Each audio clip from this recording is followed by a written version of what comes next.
today we'll take a little more detail of it. If you are hearing some sounds of the background, that's just our plans getting on the way. Our guest tonight is Mr. Osano Kute, who's been here, helped us with this before, and tonight he'll take us a little deeper into this discussion just to find out why. But it's very important that I tell you at this point, elections are over, results are in, new day, new government, and one of the things we are doing also, we are now changing our programming on KTN, a bit of differences here and there, and because of that, this program Newsline that has been heavily driven by the political debates leading to the election will take a break. We're going to rest it and put in more programs for your enjoyment as we go along until such time when there'll be need for this discussion to proceed. Well, I'm through with the announcements, Osano. Thank you for coming this evening. Okay. You put up a proposed structure. Unfortunately, today I can't put it up on the screen as I did before. But this is something you've worked on, you know you know what it is. The president has released his own blueprint. You did say you've noticed a bit of similarity, you've noticed a bit of elements that give you reason to discuss it further. So tell me, jump into this and tell me, what did you first notice when the president released his own blueprint? Well, actually, my first reaction was, thank God, I think it looks like, there's, quite a bit of similarity in thinking in terms of what needs to be put in place in terms of governance structure for the benefit of the nation. However, like I said before, there were some omissions, like the one of the function of cooperative development was sort of omitted by the president. But I think that was just an oversight, because it will be difficult to really develop this country using youth and women if you omit cooperative development. However, having said that, I also noticed a lot of noise coming out about how the principal secretaries will relate to the cabinet secretaries, and I think this is what needs to be made very, very clear. What the role of the cabinet secretary is supposed to be and what the principal secretaries are supposed to do. At the same time, the heads of the various departments in government who, in my view, would actually be like directors who are the professionals in the various fields, what they're supposed to be doing. You already had set up your own structure that actually called in for the position of a deputy president, which is what we're seeing now, and the title almost similar, coordinating the government functions. But now that we look at it, we're being pushed to think, by way of discussion, that we will have a cabinet secretary who's a hands-on person. The technocrat for us means somebody who knows the scope of work, knows what is going to be done. I expect a caliber such as yours in the position of cabinet secretary. But you being very knowledgeable in leadership and management, you'll want to be a hands-on guy. How will that differentiate you from your principal secretary and the heads of department, especially now that we're seeing if these guys are allowed to work as they should, these are going to be powerful officers? Well, actually, what I expect to be done is for job descriptions to be put out there to say what a cabinet secretary is supposed to do. And in my view, the cabinet secretary is supposed to be providing leadership and oversight role in the ministry, while the principal secretary is supposed to be the more of a accounting officer, assisting in the implementation of what the cabinet has decided. So policy decisions will be discussed at cabinet level, and that's where the cabinet secretaries are supposed to be getting involved in. And then they're going to be monitoring to see that whatever the cabinet decided is implemented as it's supposed to be implemented, but at an overview level. So you could be a technocrat, a hands-on person, but to succeed as a cabinet secretary, you need to really be sort of hands-off and allow your principal secretary to do the implementation together with the directors of the various departments. I like that, except it gives me discomfort, knowing full well that if I have Osano Kute as my cabinet minister, do you have the clarity where you will differentiate between leadership and management? Because a lot of your peers will be challenged by that. And maybe we'll have them doubling up as both, because unless we have people who have that separation of management and leadership and understand why that needs to be differentiated, then we're going to have a problem which has not been anticipated, that of a lack of synergy between a cabinet secretary and a principal secretary. Well, actually, there are two things that we need to be looking at here. I think there's going to be a lot of training to be done, and as I said, we must really come up with job descriptions and key performance indicators for each and every position in government and the roles that everybody is supposed to be playing. And you know, in that case, the cabinet secretaries must be inducted to understand that their role is really not to implement, but to come up with policy directions and monitor what's really going on in the ministry. While on the other hand, the principal secretary is supposed to be assisting in the implementation as also the principal or the accounting officer in that particular ministry. Now the difference is going to come between the various cabinet secretaries on who can differentiate the difference between leadership and management, because a lot of people will actually be thinking that they need to really be managers. No, in my view, you should be understanding what management is all about, but as a cabinet secretary you need to really be providing that leadership role, so that you look at the entire country as opposed to looking at a given region in terms of the implementation of. Well, that is because a lot of that conversation was spurred on by when we're being told there's a new dispensation, there's a new dispensation coming in, so there'll be different expectations from that of the cabinet secretary as before under the title of cabinet minister. Also, the discussion that has come in is, are we going to be able to see one for each, one principal secretary for one cabinet secretary, or we're going to have that scattered and have probably more principal secretaries than there are in cabinet? Okay, from what I hear going on right now, there's already a lot of confusion going on, where people are talking about we're going to have more than one cabinet secretary, sorry, more than one principal secretary to work under one cabinet secretary. This is where I think we are actually making a very big mistake, because what we need is actually one for one. There's supposed to be an accounting officer for every ministry, so that accounting officer is the one being given the finances and the disburses. Now in line with the policy decisions that have been made by the cabinet under that cabinet secretary. Now there is supposed to be departments, and these departments are supposed to be headed by people who are professionals in the various fields.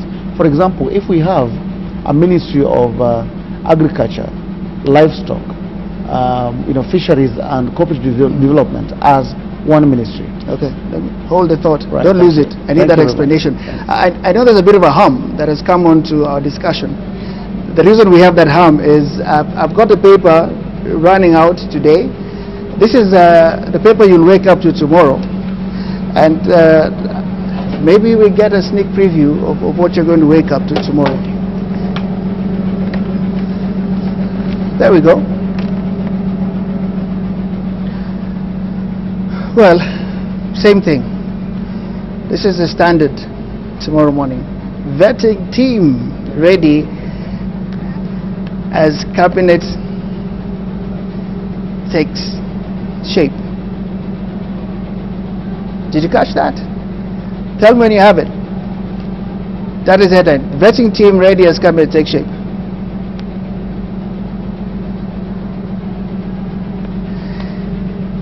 Right, let's just go quickly. This is what we're talking about. Right. I don't want to get into this because we'll have ample time for that, but just quickly, it says Parliament is expected to adopt 29 names of a crucial vetting team, paving the way for the long-awaited appointment of cabinet secretaries.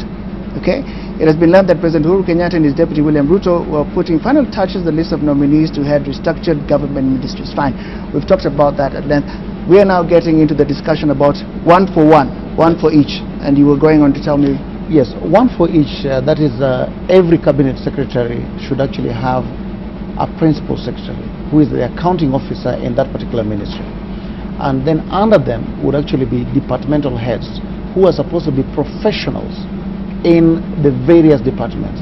And like I was saying before, the Ministry of Agriculture, Livestock, Fisheries and Cooperative Development would actually be having, 4 different, directors.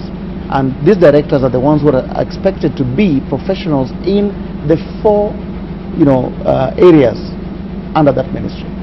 Now, the principal secretary is supposed to really be helping in the implementation, coordinating the 4 people to work together towards the implementation of cabinet decisions, which are policy decisions made by the cabinet secretaries within, the cabinet. Right. So you're trying to make sure you don't have a doubling up of duties, a clash of the protocol observed, and you're saying even in your own blueprint, this should be able to give us what we want to achieve, just an equitable distribution of resources. Well, it will actually give us, a working governance structure. Right. Something that actually will make sure that, one hand of government knows what the other hand is doing. If you look at the structure that has been, proposed there are 2 major, sections. One are the productive service ministries, and the other one is the social service ministries. The social service ministries are actually the money guzzlers. They're the ones that must be, given by the government. Education, health provision, security and all that. These are things that, you can only measure by how happy the people are. But the productive services are those ones that you can actually see, what has been, produced. For example, you have something like, the Ministry of Infrastructure Development under productive, service, side. And you have the ministry in charge of infrastructure management and maintenance under the service provision, side of government.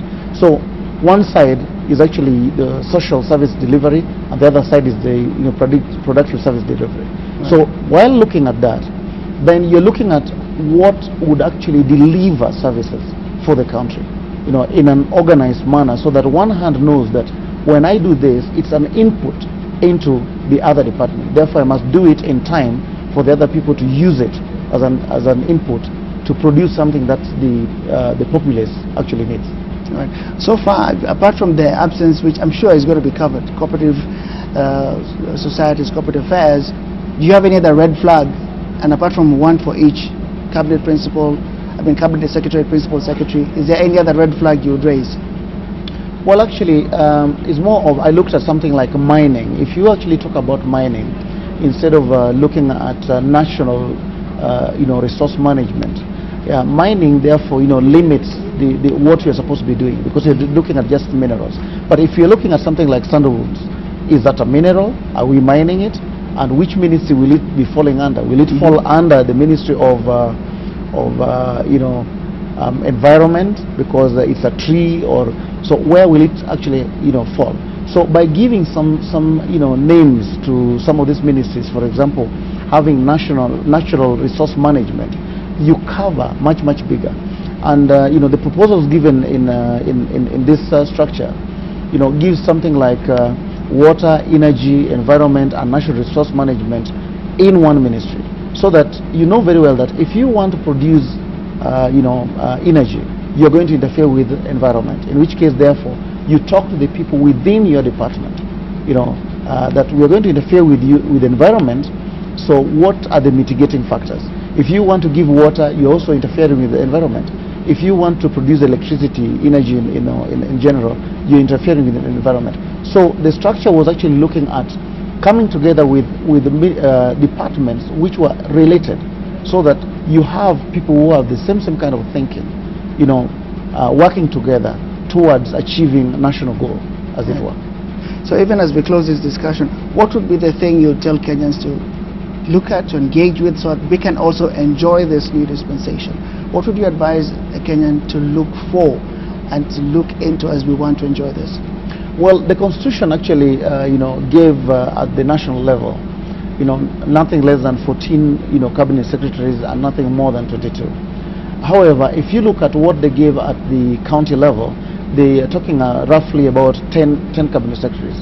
In my view, there's actually, a misalignment there, because the national level, since we have one country called Kenya, should actually be working together with the county governments.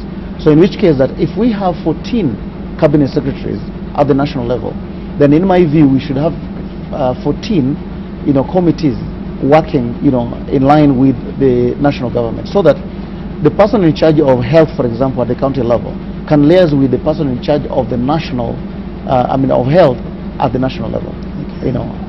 So that at the end of the day we are actually coming out with policies for the entire country, although those policies will also be looking at each and every county, so that we know that if we are planning for health in a given county, it's also going to affect the entire country, as it were. Right. So what would be your last word? Is there something I've missed that you'd want to make sure viewers know about the structure in closing? Well, the other thing is actually also about looking at the president. The structure gives a position where the deputy president would be really providing the coordination role of the cabinet, as opposed to really people reporting to the president, which was there in the previous government, where so many people wanted to really crowd the office of the president and make sure that they have a one-on-one with the president. The structure which is proposed is such that there are only a few dockets. For example, those ones of security, foreign affairs, national defense and all that are the ones which have dotted lines to the president, where he actually has direct control. But the others he can actually delegate. But that doesn't mean he is not in control, because he's still the president of the Republic of Kenya. All right. Well, thank you very much, Osano. And we'll continue having this discussion, especially after we now finally fit in names to these offices and try and find out, we get to see a job description and TORs. Right. It's a conversation that doesn't end tonight. It's a conversation that will continue. And we will have this in other discussions, especially when the names do come out. And I know a lot of people are eager, but I don't want to buy into this total anxiety all over the place. Well, for now, I just want to remind you that Newsline, which has been there because of the political discussions we needed to have leading into the elections, which are now over, and we're on a good path going forward. Now, we will rest this show, and we'll have other discussions that will cover some of these discussions that are still going on. When the names come in and the structures fall into place, where do we go? Well, this and more as we continue. Keep watching the channel. A lot of these things will roll out in a way that will be pleasurable for you to watch as our viewer. Have a good night.